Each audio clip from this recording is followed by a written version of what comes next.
¿Qué tal? ¿Cómo están amigos y amigas de esta comunidad? Como siempre un gusto, como siempre un placer que nos acompañen, que nos permitan platicar con ustedes del acontecer nacional e internacional. Quiero enfocar esta cápsula y pedirles, por supuesto, su opinión, su punto de vista en el tema de la violencia en el estado de Guerrero, particularmente los últimos hechos que se han registrado en contra de la prensa. Pero mire, vamos primero con la información y después con la opinión para tratar de entender qué es lo que pasa en Guerrero. Hombres armados atacaron a balazos a 4 reporteros este martes en Guerrero. 3 resultaron heridos, 2 de gravedad. Se trata de Óscar Guerrero, Víctor Mateo y Jesús de la Cruz. Los 2 últimos siguen ingresados en el hospital en la tarde de este martes con heridas en la mandíbula y el tórax, respectivamente. La agresión ha ocurrido frente a una instalación militar en Chilpancingo, la capital del estado. Hasta hace 2 horas, más o menos, se ignoraba los motivos precisamente de los agresores, pero esto se enmarcaba en la violencia constante en contra de la prensa en Guerrero por parte de los grupos criminales, de los grupos conocidos como cárteles, ¿no? Quienes son ejecutores de órdenes superiores que buscan intimidar a la prensa. Muchas veces se pregunta a la gente por qué atacan a los periodistas. Y más allá de este discurso absurdo y ridículo que quiere responsabilizar a López Obrador, el presidente López Obrador, la realidad es que a los periodistas se les ataca principalmente por su labor, por el trabajo que llevan a cabo, por las investigaciones que están realizando, por las denuncias que están haciendo. Y cuando vinculan directamente a los verdaderos jefes de este negocio con sus subalternos, a políticos, a militares, a empresarios, a quienes se les descubre, se les comprueba más allá de los secretos a voces, se les comprueba sus relaciones con los grupos criminales, los grupos operativos criminales. En ese momento, los primeros dan la orden para que los segundos ejecuten este tipo de acciones. En alguna ocasión tuvimos la oportunidad de platicar con un sicario de los Zetas, quien nos decía que a ellos no les interesaba atacar a periodistas, porque al final de cuentas decían, si hablan de nosotros, pues nosotros sabemos que somos sicarios, sabemos que somos delincuentes, ¿qué más da que nos digan que somos brutales, que somos violentos, que llevamos a cabo este tipo de acciones? Ya lo sabemos, así somos, a nosotros no nos afecta y todo lo contrario, nos calienta la plaza. A nosotros nos ordenan, dijo este hombre, nos ordenan ejecutar a periodistas, nos ordenan levantarlos, nos ordenan tablearlos, nos ordenan someterlos para que no hagan olas en torno precisamente a autoridades de mayor calibre. Sí, hay un segundo punto en donde el periodista puede estar vinculado con algún tipo de organización criminal y cae en medio de una refriega o de una serie de enfrentamientos, o debe dinero, ¿no? Por ejemplo, o está siendo víctima también de extorsión, y en un tercer punto, aspectos netamente con su vida personal. Sin embargo, es muy importante señalar que Guerrero, al igual que Chiapas, sufre desde hace mucho tiempo de una violencia institucionalizada y militarizada. ¿A qué me refiero con esto? A que principalmente, como les acabo de comentar, proviene de los poderes legales, proviene precisamente de políticos, de militares, y no de ahora, desde hace muchos, pero muchos años. Incluso los primeros, digámoslo así, momentos, episodios, las primeras edificaciones del crimen organizado, tal y como se le conoce, van de la mano de la mal llamada Guerra Sucia en Guerrero, cuando el ejército, con personajes completamente gangsteriles como Arturo Acosta Chaparro, Francisco Quirós Hermosillo o el propio Alejandro Gertz Manero y otros más que andan por ahí involucrados desde la Dirección Federal de Seguridad, Miguel Nazar Haro, por ejemplo, Gutiérrez Barrios, José Zorrilla y muchos otros, instrumentaron una política de exterminio en contra de los pueblos originarios, en contra de los campesinos insurrectos, quienes se atrevían a alzar la voz precisamente para denunciar los atracos por parte de los caciques que se vestían de políticos y asumían la gobernanza. En ese momento, el ejército, quien ya empezaba a trabajar directamente con el complejo industrial militar de los Estados Unidos, aplicaba una política de terror en donde desaparecía a todos aquellos que se atrevían a decir algo.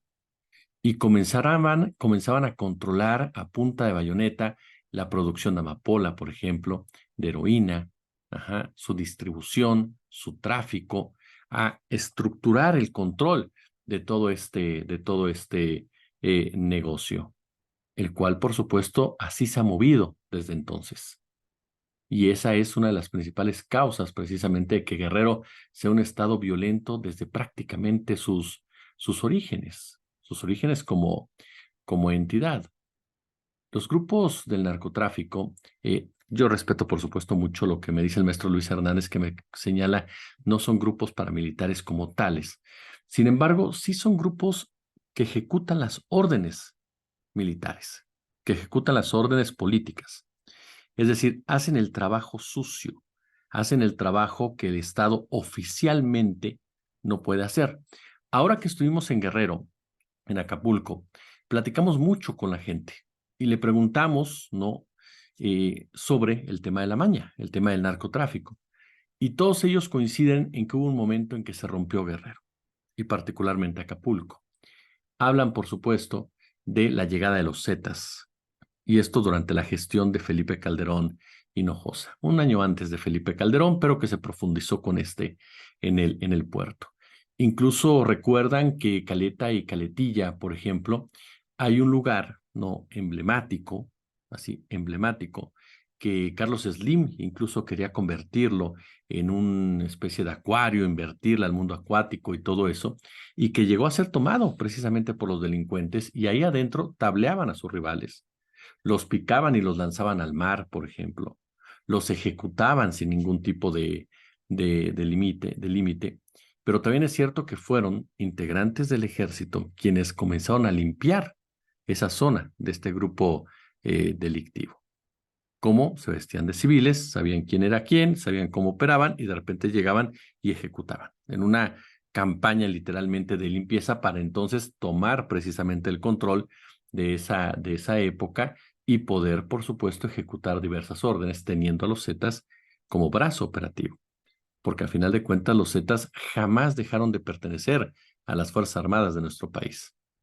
Y lo saben los generales, particularmente Guillermo Galván, particularmente el general Cienfuegos, por supuesto, y también el general Clemente Vega, quienes saben perfectamente los orígenes de los Zetas, la actitud de los Zetas, el desarrollo de los Zetas, y a eso me refiero cuando se criminalizó al crimen organizado, cuando se militarizó, perdón, usted se militarizó al crimen organizado de la mano de regímenes panistas, Vicente Fox en un principio y posteriormente el caso de Felipe Calderón Hinojosa.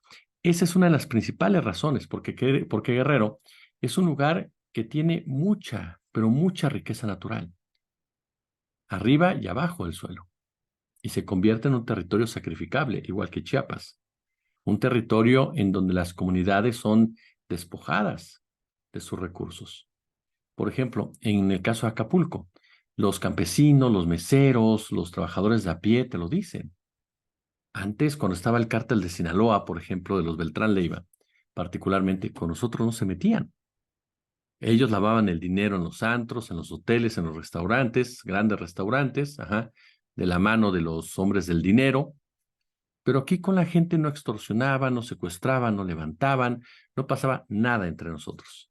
De vez en cuando había ejecuciones y eso porque alguien se quería salir del huacal, pero había un control específico de todo ello.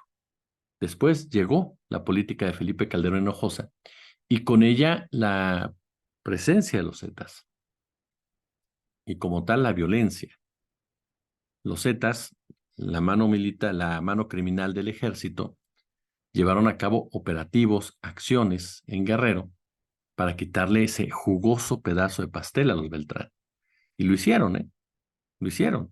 El último que se resistió fue la Barbie con el cártel independiente de Acapulco, que a final de cuentas también cayó ante la presencia verde olivo, el cártel verde olivo, que empezó a controlar todo este negocio, supuestamente. Y ahora lo que dicen las personas allá en Acapulco es que a final de cuentas la costera, por ejemplo, se siente un ambiente muy pesado, que ves a gente muy extraña de repente caminar por las playas o estar tomados o con la música a alto volumen, metiéndose con el pueblo, metiéndose con la gente, y ellos se ubican muy bien, dicen, todo eso pasó con la llegada de los Zetas, que jamás fueron combatidos por los soldados que andaban por aquí y preferían irse en contra de los indígenas, irse en contra de los activistas que se atrevían precisamente a denunciarlo. Mire, Guerrero ha sido un estado históricamente violento. Sin embargo, durante la década de los 90 y hasta el año 2004, las cifras de homicidios en la entidad presentaron una clara tendencia a la baja. Es a lo que me refiero. Ahí están los datos. Ahora, tomando en cuenta que en los años 90 ya operaba pues algunas organizaciones criminales en la región, es necesario preguntarnos por qué la violencia solo empezó a aumentar de manera dramática a partir de la segunda mitad de la década del 2000. Y ahí es cuando aparece lo que les adelantaba, Felipe Calderón Hinojosa. El argumento oficial y lo que nos dicen algunos académicos es que se debió a que Felipe Calderón empezó a descabezar a los diferentes cárteles de la droga. La realidad va más enfocada, mucho más enfocada a la llegada de los Zetas y de la familia michoacana, dos grupos que vinieron a desafiar el cuasi monopolio que el cártel de Sinaloa ejercía en Guerrero, no el rompimiento, por supuesto, entre el cártel de Sinaloa y los hermanos Beltrán Leiva, que significó también una serie de efectos sumamente violentos que se dio sobre todo ya a finales de la primera década de los 2000 y por supuesto también lo que ha marcado hasta la fecha esta situación, la balcanización del crimen organizado.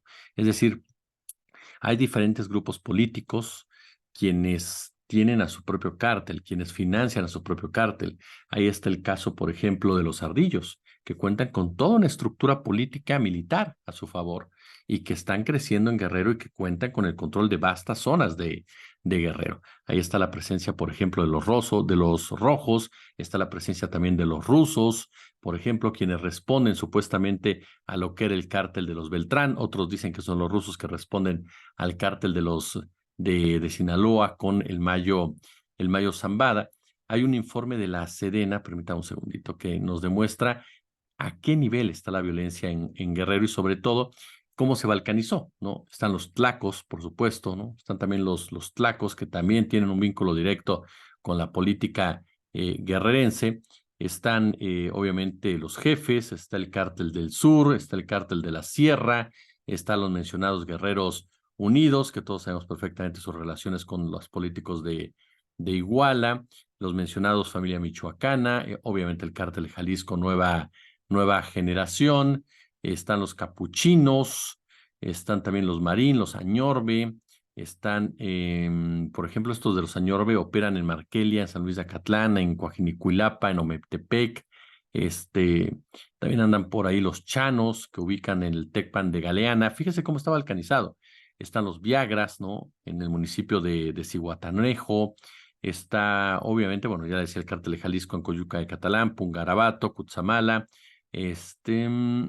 En total, si hacemos el recuento rápido, así se lo digo rápido, estamos hablando nada más ni nada menos de por lo menos, según este dato, de 16 organizaciones criminales que operan en 7 regiones de la entidad.